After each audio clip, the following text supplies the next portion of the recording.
welcome to the best video that you ever clicked on, literally ever. This is going to be a new series. We are here with our boy Jimmy, BALLCAP Sports. Guys, this is going to be the collab of the off season. First things first, we actually need a name for this show. I don't know what it is. We literally didn't come up with it. I'm just doing this on the spot, guys. So comment down below your thoughts about what this show could be called. Maybe we'll even have a vote for it next week, boys. I don't know what you think. Yeah, why not? But Jimmy, how's it going, big man? I'm good. How are you, boys? I'm excited about this. I think this is going to be fun. Yeah, I'm super excited. Yeah, absolutely, man. We always you used to do Blue Jays back in the day, and now we've seen your channel just absolutely blossom this awesome MLB content. Mm-hmm. We really admire that, and we want to talk MLB with you, bro. It's been a minute. You guys want to talk MLB with me? I want to talk Blue Jays with you because I don't have the opportunity to really deep dive the Blue Jays that often. But as I think we're going to get into here in a minute, there's some some pressing Blue Jays conversation to have that kind of spans out that I think the entire MLB universe is interested in. Literally, yeah, exactly. Folks, today we are going to be talking about a wide array of topics, but we do need to address some of the speculative rumors. I don't even know the right terminology that you want to use here. We're talking about Shohei freaking Ohtani potentially in a Blue Jays uniform. That's some big stuff. We're going to touch on that. Also, potentially some World Series stuff. Aaron Judge, where he's going. Even Juan Soto, extension going on there. Lots of breaking news. But first things first, gentlemen. Jimmy, you had an exceptional term for it. I believe that you said... you gotta use it. Actually, intro it, dude. It's coming from the dark web. This Shohei Ohtani talk. Is it legit? Is it real? It's on Twitter. We were looking at it. It has surfaced out of the dark web and into the light of day with Jays talk, Blue Jays banter, bird, whatever. There's three Blue Jays dedicated websites that are all talking about Ohtani. Blue Jays, should they trade? What would they have to give up? Sid, you pointed out that Sid from Tim and Sid said that they should go get Ohtani, make him the Blue Jays Kawhi. Yeah. To actually quote him right here, the Blue Jays need to make Shohei Ohtani their Kawhi. I gotta ask, is it a need? I mean, look, the Blue Jays getting a Shohei Ohtani is gonna change the game. Yeah. You add a whole ace starting pitcher, you add a slugger, a left-handed bat that everyone's been screaming about, but you're going to need to give up quite a lot. You got to imagine there's going to be someone who's already on the Blue Jays, who's got a lot of years left, who's young, Bo Bichette, Alejandro Kirkson deal. What do you boys think? Who are we going to have to give up to get the Shohei Ohtani on the Blue Jays if we end up doing that? I mean, I'll dive in first. I think that if they're going to make that deal happen, it's easily Bo is involved in that deal. They may want Manoah. So.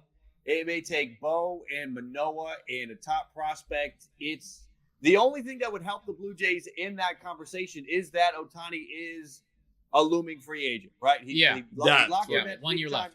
He locked in that big time deal for basically the end of his arbitration. But outside of that, there's the uncertainty, the Kawhi Leonard element that he could be on the team and then be gone.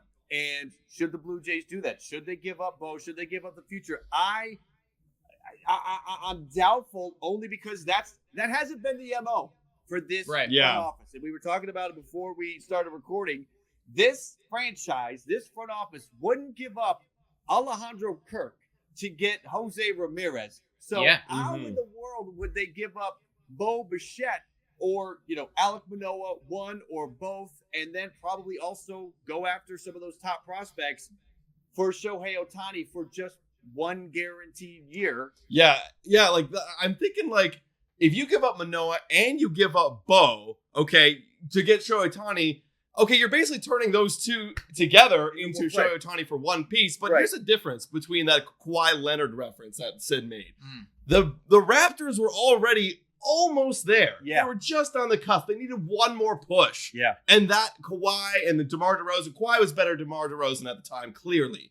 And that was the push. Whereas the Blue Jays, haven't won a single playoff game yet. Well, You know what I also think too, though, like you cannot compare the two sports like that. Like it's not an apples to apples thing, right? Right. You're talking about basketball. There are 5 guys on the court at one period of time. So when you trade for a superstar, that is literally 20% of your team that's going to play that game. Yeah. You know, Shohei Ohtani, he's going to start, you know, what, 1 out of every 5-6 games. Great. I love that. You're going to get a quality start. Yep. And, you know, if you're lucky, if he plays every single day, which is not necessarily guaranteed because he's going to be starting, you're going to have 1 guy out of 9 in the lineup. So unless this dude is straight up hitting a home run every single at-bat or, you know, getting a complete game shutout every single outing, it's not the same thing to be trading for a superstar, give up all of your assets, and then guarantee to go to the championship like the Raptors did. You know, I feel like that reference from Sid there, it just doesn't add up. And I feel like that's why if I'm Blue Jays management, I would be skeptical to give up the entire farm system and all of our good players just to get one dude. And that's what in the NBA, I guess obviously the Raptors had hopes that they would be bringing Kawhi to Toronto, sell him on the city, sell him on the team, bring him back, and it just didn't happen. The fact that it didn't happen is the perfect example as to why you shouldn't do that. Because if you bring Ohtani in thinking, we'll sell him on Toronto, he'll love the city, he'll love playing with Vladdy, he'll want to stay, be 3-4, 2-3, however, in the lineup with him for the next 5+ years. But what if he doesn't? What if he goes to Toronto? He's like, it's too cold. I like Southern California. I want to be closer to my home country. I want to be on an easier flight to go back home. So I'm going back west when this thing is done. I'm going to go to the Dodgers or something. That would be the one element that what happened with Kawhi is actually the perfect example as to why they shouldn't do that, because this team is currently set up to have a window that's open for the next 5 years. And hopefully, if you go get Ohtani right now and you have to give up your best young pitcher, your second best hitter, your probably top 2 of your top 5 prospects, all of a sudden that window shrinks. Maybe you get it this year. Is this deal, in your opinion, both of you guys, would this deal be bigger or smaller than the Juan Soto trade? Oh, I feel like, because think about the package. I feel like they'd wanted a lot of players like now, like you were saying, like Manoah, Bo, that, like, even Kirk potentially. I think it could be maybe the same, because you do got to factor that Juan Soto had a few years left. And he's got 1 year. And then, but, you also got the pitcher and the hitter. So I feel like it's got to be about the same.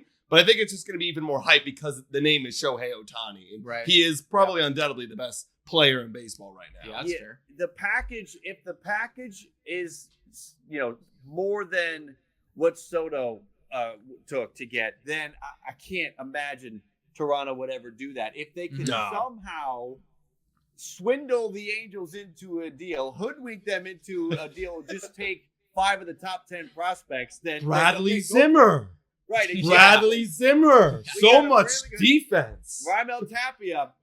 There's your left back. Look at that speed, Yeah. If they can swindle the Angels into a deal, then maybe they do it. But what could also loom in this is that the Angels are for sale. And you could be completely just derailing any kind of momentum you have towards a sale of your team, the billions of dollars that you could get from selling your team if you trade your best piece away. Even if you're getting Alek Manoah and Bo Bichette or Elvis Martinez and Gabriel Moreno back, that would look great in baseball circles. But from a marketing perspective, that doesn't sell. Bo and Alek Manoah don't sell like Ohtani sells on a global scale. And that is ultimately that is why I don't think we'll see any Ohtani trade at all this offseason, because so you're calling cap on this black or what is it? Oh, like dark web. Dark web. You're basically saying like these guys, like, they're without the blue check marks. This is not reputable. It's not going to happen. Well, here's what I'll say. The fact that it's started to surface on these Blue Jays related websites, these Blue Jays blogs and podcasts, just bring it to light to where it needs to be addressed. Like, we should address it. You guys talk Blue Jays 99% of the time. I'll talk Blue Jays. I'll talk everything that's baseball relative. So it has to be addressed at this point. It's no longer potential burners, fake accounts, people with 100 followers on Twitter saying that there's Ohtani to the Blue Jays. It's now gotten to the point where websites and publications that have multiple thousands of followers and readers and subscribers are talking about it. So we have to talk about it. But at the end of the day, I think it is highly unlikely that he goes anywhere. Toronto, New York, the Dodgers. I can't see it happening at all. And I think it really is a business decision. This team, his ownership wants to sell the team. And because after you trade Ohtani, you've got an aging Mike Trout with potential injury issues the rest of the way. And no farm system, no hope. You just can't get top dollar if you've traded away your best product. So do you think maybe instead of trading him, what they do is they try to do a little farewell tour and they market the crap out of that, make a boatload of money, and then just let him walk? Well, what needs to happen is the West Coast version of Steve Cohen needs to buy the Angels. Somebody that's going to spend whatever it takes, doesn't care, wants to build a winner. That's who needs to buy the Angels, because that guy will pay Shohei Ohtani $40 million a year for 8 years. Yeah. And that guy will also surround Ohtani with talent. This is a big offseason for the Angels, because instead of trading Ohtani, they need to try to bring in as many pieces as possible to try to convince the man to resign. That's true. To resign. Yeah. And because what is his team right now? He already garbage. said in an interview he's disappointed. So which of course he is. But that's something that's interesting, is that this Angels front office, they have to spend money this offseason to build around him. Otherwise, there's no way they'll get an extension done with him, and he will test free agency, and he will be gone. Well, I mean, speaking of marketability, $40 million a year, big star, testing free agency. That's the Shohei Ohtani news. We got to segue right over to the Aaron Judge stuff that's going down right now. I found a little quotation right here. Giants, in quotes. Oh, yeah. Won't be outbid for Aaron Judge. Will not be outbid. I mean, you want to talk about a guy that's like, yeah, for real, like the the Blue Jay fan, and like, please get away from us, dude. But you want to talk about a guy who is going to sell jerseys, who's going to bring people into seats, and then who is also going to, potentially hit 60 more home runs for you and just be an absolute stud. That guy is Aaron Judge. Do you think that there's any legitimacy to this, San Francisco Giants potentially going out and getting him? Or do you think it's just going to be like Yankees again? They're going to pay him like, $400 million, and that's what it is. They've got the money to do it. The Giants do. They have the money. They have the money coming off the books. They can get out of that Evan Longoria contract. They have the club option on that. I think that's like $15 million back in their pocket. Brandon Belt is going to be gone. That's another $15 million. There's $30 million right there. Jock Peterson's probably going to go. Carlos Rodon is opting out. He's gone. Yep. You start adding up the dollars. There's more. I'm blanking on who else, but there's some serious money coming off the books for the Giants this offseason. Enough money to re-sign Carlos Rodon and get Aaron Judge. The question will be, does Aaron Judge want to go there? We know that was his childhood team. That's who he rooted for growing up. But does he look at that roster and say, okay, after me, is this team a winner? You got an aging Brandon Crawford. You've got basically an outfield and infield by committee. Now, is that because they don't have the guys that are good enough to go out there and start 162? They have to mix and match. I think they have some good pieces. They have some really nice pieces. I think the Giants will be back in contention. They have some good ball players. But if he's looking at the Dodgers, the Yankees, the Giants, he's looking at the roster construction, he's looking at how much money the team has to spend to continue constructing the roster, the Giants could be at a disadvantage from that point where maybe, they are putting forth the highest dollar amount. But he's like, well, I don't want to go somewhere and finish second. And I'm not meaning this to sound disrespectful to Giants fans, but if you spend all your money on Aaron Judge and Carlos Rodon and maybe some bullpen pieces, is that team good enough to overtake the Dodgers. And just and regardless if Giants fans think it is, does Aaron Judge think it is? Because that's who matters in this situation. So you've got to not only convince him that you're going to give him the most money, but you're also going to have the right team, and that would be interesting. But the Giants, I totally buy. Back on October 1st, I did a video and I highlighted 3 teams that I think would be perfect and will be in. And it was obviously the Yankees, the Dodgers, and the Giants. And now here we are 3 weeks later, and it's all coming to light. It's all starting to bubble over because now the Yankee season is done. So I'm interested to see what happens, but watch this. Here's one. We haven't heard this team really yet, and this is just speculative. I have no sources. I don't know anybody in the room.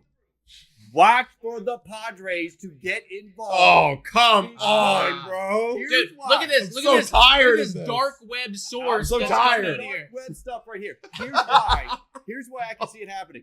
If the Padres, if Preller knows that the Dodgers are close to getting him, he's going to make a phone call. If he thinks he's going to the Giants, he's going to make a phone call. Because there's no guarantee that Juan Soto will sign an extension. There's no guarantee that Soto will be back at the end of if he takes the free agency. And if you can get a short window where you have Judge and Soto, and then Soto walks, you're okay because you still have Judge.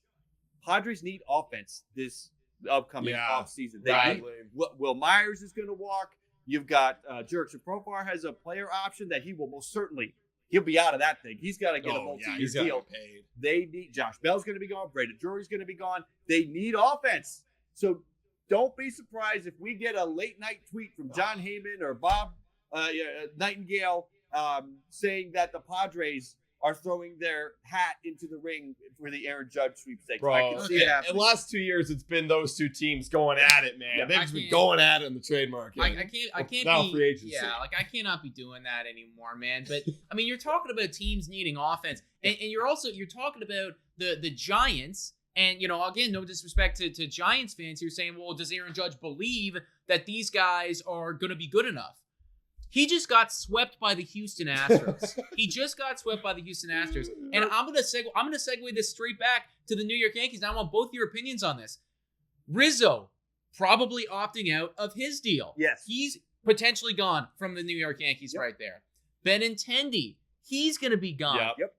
Like Giancarlo Stanton, is he still Giancarlo Stanton of old? Yep. Josh Donaldson, is he still a guy, he's right? washed up. It's like exactly right. So it's like you're talking about teams that need offense right now. Like am I ridiculous here by saying like, are the New York Yankees even gonna be a squad? Like, is their offense gonna be better than San Francisco? No, honestly, is that a question? Is that a question? Jimmy, you watch the postseason. That Yankee offense, it is not good. They've had great offenses in the past. Even last year, they had great offense. And this year, I don't know what happened. Like, it was just not. It was just Aaron Judge. They trade for Benintendi, and then they get Rizzo last year. And now those are the 3 best hitters, in my opinion, on that team. And now they're going. Potentially. So I agree with you, man. Like, they need to pay up to get him. And Judge says he wants to stay in pinstripes. He's made that very clear. Right. But again, you're talking, does Judge want to go to a winning team, or like, are the Giants going to be a winning team? I think at the end of the day, like, we saw what happened with Semien last year going to the Texas Rangers. They're not a winning team. Money will talk in the end of the day. If you're giving me $450 and they're giving me $380, and give me I also think like the argument that I'm making here is like, just on an offensive standpoint, not necessarily talking about pitching and everything. I don't know if San Fran is that far off from the Yankees next season. True. Yeah. No, it's a good point. That's a good point. The Giants do have a good. Ultimately, they're competing with the Dodgers. When you're talking about the lineup, you're talking about the offense. They're competing with the Dodgers because you would throw him around Mookie Betts and Freddie Freeman and Will Smith. That's the Yankees and the Giants will both be competing for roster construction with the Dodgers. And the Yankees are nowhere close. They have a lot that they need to get done. There are areas where they need to just make a change in terms of the philosophy with how they've been building their lineup. Agreed. Aaron Judge, because if you're home run or nothing, which is what they reverted back to, that's why they fizzled out in 2021, and that's why they went out against Houston in 2022, is that they just went back to homer or nothing.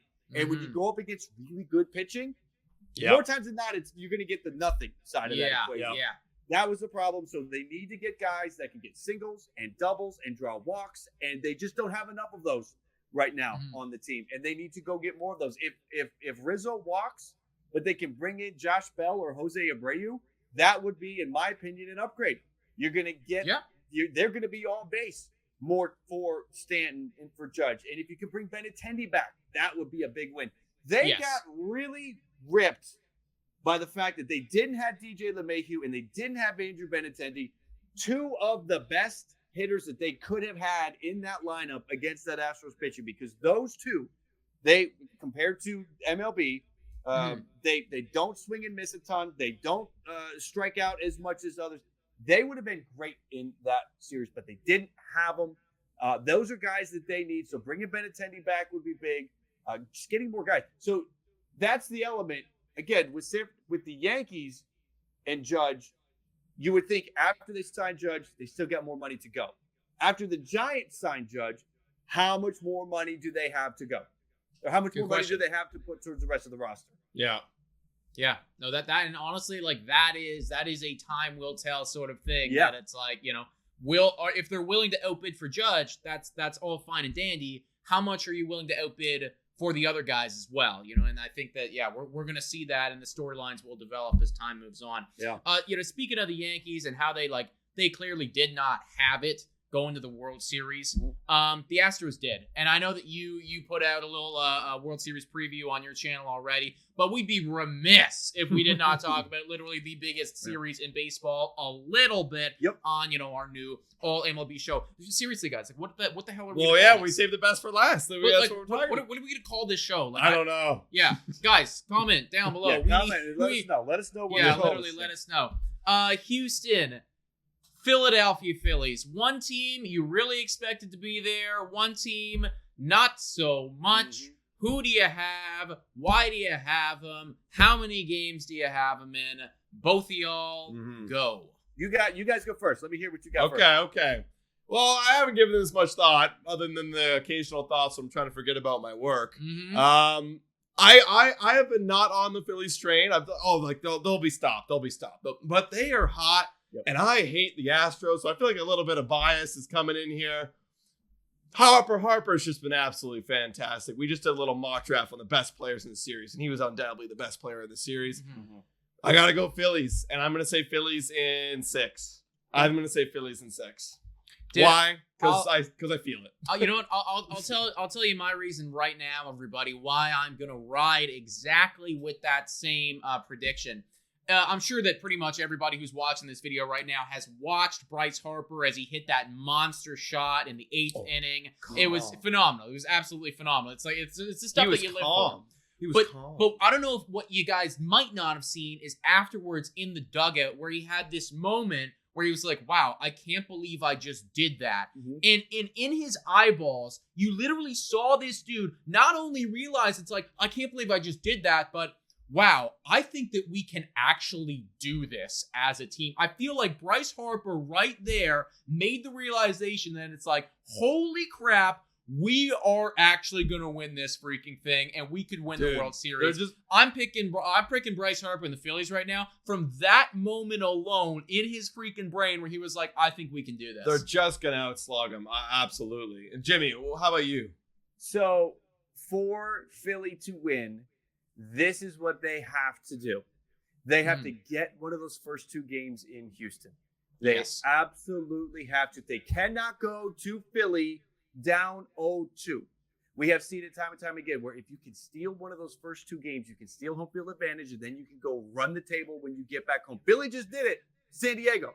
So you've got to get one of those 2 games against the Astros in Houston. That's the first thing they have to do.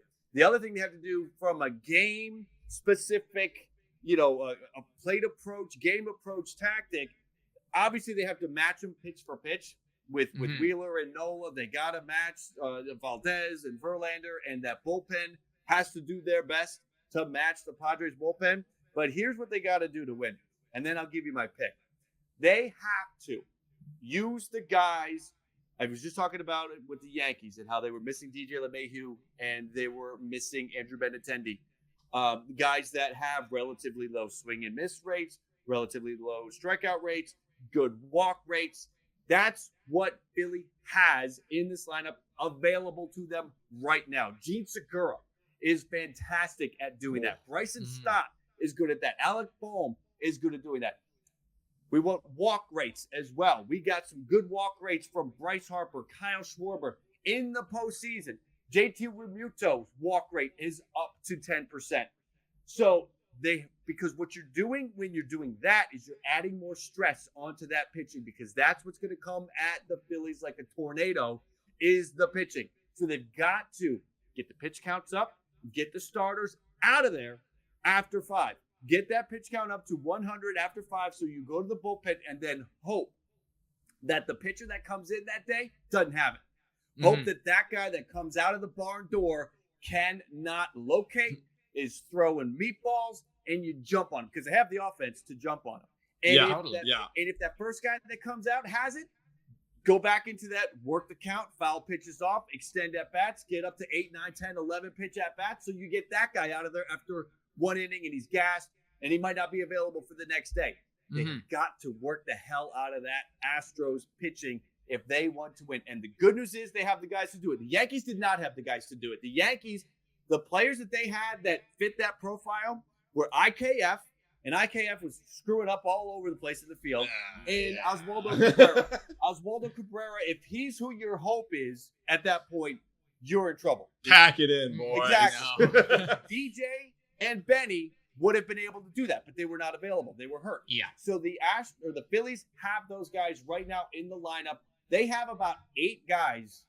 Brandon Marsh is the one that doesn't fit the profile that I'm talking about, but Brandon Marsh has the most history against these Astros pitching because of his time with the Angels. And Brandon Marsh has a batting average of 300 against the Astros pitching collectively. So I've done my research on this. Oh, yeah. So they have the ingredient to do it.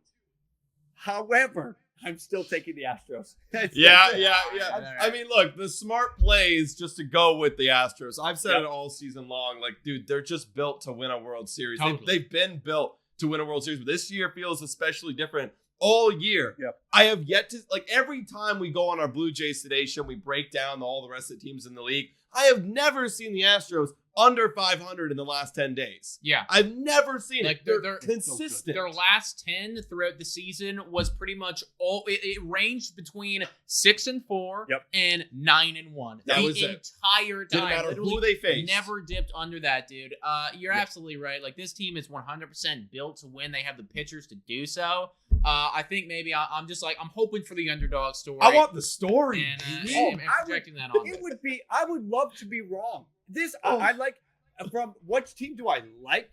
Like the characters on the teams that I like. I like the guys on the Phillies. Kyle Schwarber is one of my favorite players in baseball. Even though I live in the DC area and it kind of sucked when Bryce Harper went to the Nats, since I started doing the channel, I've kind of mellowed on, being bummed out that he went to Philly, and I kind of like him there. I really like this cast. I like Nick Castellanos. I know Nick Castellanos crowds into a double play every other time, but I mean, I'm not a Phillies fan. Still like Vladdy, and he does it a lot. Yeah, we're used to that. We've got guys that do it too. So I like the cast on this Philly squad more than I do the Astros, but I have said it to start numerous round previews throughout this postseason that pitching wins championships, and I got to stick with that. And while Philly has some good pitching, Houston has the better pitching. Yeah. And I mean, look what they just did to the Yankees. Everybody across baseball is now saying the Yankees need to blow it up, dismantle it. They can't hit. Aaron Judge is gone. Aaron Boone is gone. They sent the entire franchise reeling into turmoil in 4 games. That's all it took was the Astros to come in and do that. That's how good the pitching was, that they will throw your franchise into chaos. So it's going to be interesting to see how this thing plays out. Well, I feel like your tangent right there, just a perfect example of both of our channels right here, folks. For those who don't know, we're dumb. We bet with our hearts and lose a lot of money. Jimmy, he bets with his brain and makes the smart picks. Boys, any final thoughts before we sign off on the first episode of whatever this is going to be called? Jimmy, I throw it to you, man. This is fun. I like having a space where, I can bounce ideas off others, and that others can come back at me with different ideas. I hope to be challenged. I hope to be entertained. I like having somebody that I can talk to about this rather than just talking to the camera. I really do appreciate talking to the people in the live stream chat and my viewers and all that, but it is nice to have a verbal conversation with somebody else. I had a lot of fun. I look forward to continuing this. I know this one is going to go up as an upload or a premiere, but this will at some point as we go through the off season. I think we both have the goal of getting this thing to be a live stream for our viewers, so we can interact more with the live stream chat and all of that. But I look forward to this. I think this is fun. I like what you guys have been doing over there on your channel. So long time coming, and I had a lot of fun. Yeah, same here, Jimmy. It's been a pleasure. It's been a pleasure having you on here talking baseball. So let's do it again next week. If there's no World Series games, of course, I feel like we got to let that get its airtime. But the next Tuesday, I guess this will be uploaded on Wednesday. Next week, we'll be back. We'll figure it all out. Yeah, dude. And yeah, can't wait to talk some more ball and do all that. Everybody, please subscribe to both of our channels, I guess, because it's going up on both of them. So yeah, guys, and we will catch you next time on whatever this is. Literally, let us know in the thing. Maybe we should have like a full up like a vote for like a few weeks of this thing. We can we can really drag this out. Drag it out. Make a lot of content out of it, you know? Yeah, love it. All right, Jimmy, catch you next time, big man. All right, see you guys. Thanks. Later.